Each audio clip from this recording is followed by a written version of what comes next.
Young Justice, I'm making this into a long-form vlog. I don't know about the rest of the anime commentaries. As I said, what I'm probably going to do is I'm probably going to put gaming behind them. And I'm not going to show my face for those because I'm just going to game while talking about them. But we'll get to that when we get to that. Anyway, we are talking about episode 3 of Young Justice. I think it's episode 3. So this is split into 3 different parts, as a lot of these episodes are, because the team is very big, so they go and they do different things. Well, technically 4, but we'll get to Black Lightning. His part isn't very big. Starting with Artemis, she is trying to help Halo figure out what happened to them, and they still can't remember very much. They acknowledge that their English is getting better, because they're adjusting to the body they're now in. Because as we learn later, the core is Halo, the person is not, but we'll get to that when we get to that. And they, you know, they are starting to remember how to speak, because when they were buried, they were dead, so they've come back to life, and they have to adjust themselves to being in a living body. I also like the explanation as to why they are still wearing the hijab, because your first assumption would be, oh, they're Muslim, but no. Halo is not, like I said, Halo is not the person, so Halo is not Muslim. The person is Muslim, or was Muslim, but since Halo is not Muslim, they just feel like because the person wore the hijab and they're tapping into her memories, it feels right for them to wear the hijab, and I really like that. We also get introduced to Zatanna, and Zatanna's thing is that her father, if you remember from other DC comics, is Dr. Fate. And Dr. Fate, unfortunately, has a deal where where Zatanna's father, I think his name is Zatara inhabits him, and Zatara can only come out for an hour a year, and that was a really sad scene, because can you imagine knowing that your father can only see you an hour a year? Like, not just a day, not just a month, a year. Once a year they have to go to this tree, and Zatara's father can only see her for an hour, and then he has to go back to being Dr. Fate, and that legitimately made me cry. And as we get more into Young Justice, because I will finish it at some point, we're going to learn that Zatanna is struggling with this, and she is trying to find a way to bring her father back out of Dr. Fate, because she doesn't want her father to be stuck like this. That is a terrible thing to be stuck as. I'm not really sure how... Oh, I do know how this would help Halo, because Artemis asks Dr. Fate if he can read Halo and figure anything out, and all he says is that she's an old soul in a new body, and my immediate thought was, when I said that, was, oh, Halo is the thing that's inhabiting the body. I knew that immediately, but I think it takes a little while for them to figure that out, but that was my first guess. Oh, old soul, as in whatever it is that's inhabiting this body, that's what Halo is. Halo is not the girl.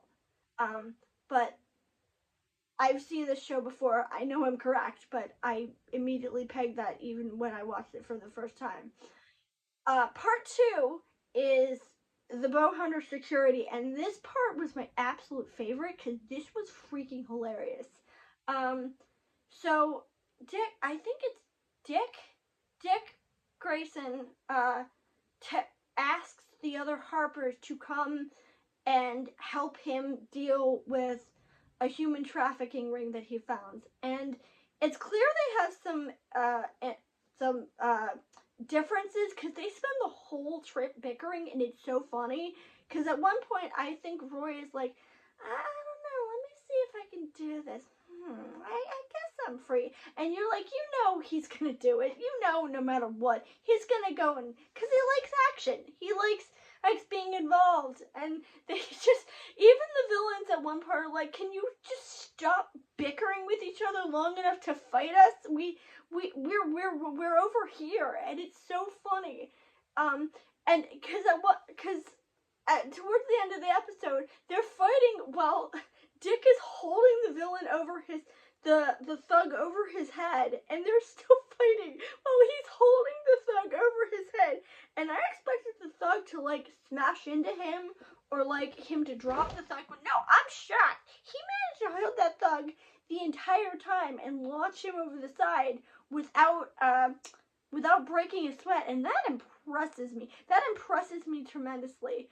It also leads to Dick realizing that he wants to help Brienne and Halo, because initially he doesn't want to deal with them because he thinks well, they're not part of the mission. We need to focus on what we're doing. But I guess this trip was a good bonding experience because at the end they rescue all the other kids from the mutant goo, the kids who have been kidnapped, and that was very sweet. There's also Black Lightning who is bonding with Dr. Jace, and I have a feeling this is going to be a romance, only to find out that he is a lot less nice than she lets on. It doesn't really go anywhere, but I have a feeling they're setting them up to like each other, basically. And finally, we have Superboy trying to teach Brienne to calm down. And honestly, Brienne is my favorite thing about this season. And I know a lot of people are going to disagree with me because they're like, oh, he's horrible for what he... I disagree with you. I think that I feel very, very sorry for him.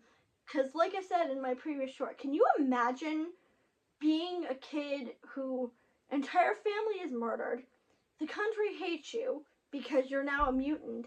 You're a mutant because the woman who you thought was your friend basically stuffed you full of superhero pathogens.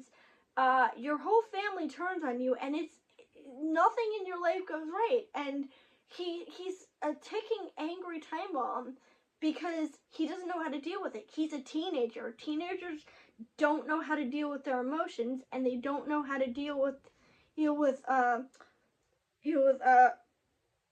don't know how to regulate. So he's been stuffed into this horrible situation where he's basically a walking rage meter. And Superboy, to his credit, is starting to get to the point where he calms him down. Because Brienne is like, why are we working in this bike? I don't get why we're working this bike. It's we don't need to be working on this bike because he doesn't understand slow. He doesn't understand taking your time. He wants to get through, and he just wants to get it done, and he just wants to rush through it. And they're gonna bond over this bike and fixing this bike.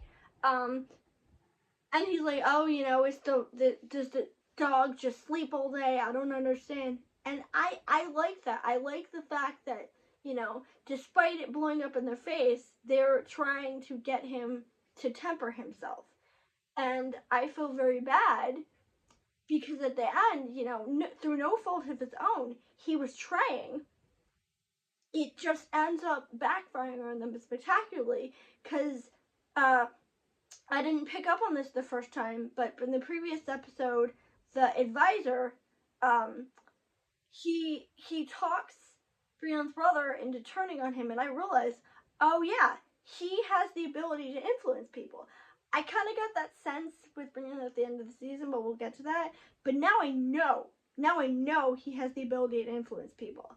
Overall, really good.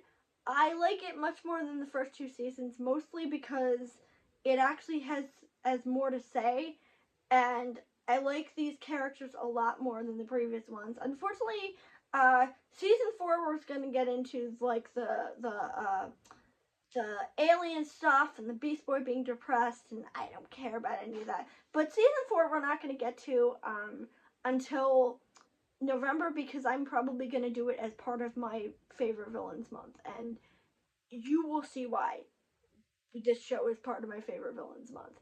But that's it for now. And tomorrow we are on episode 4.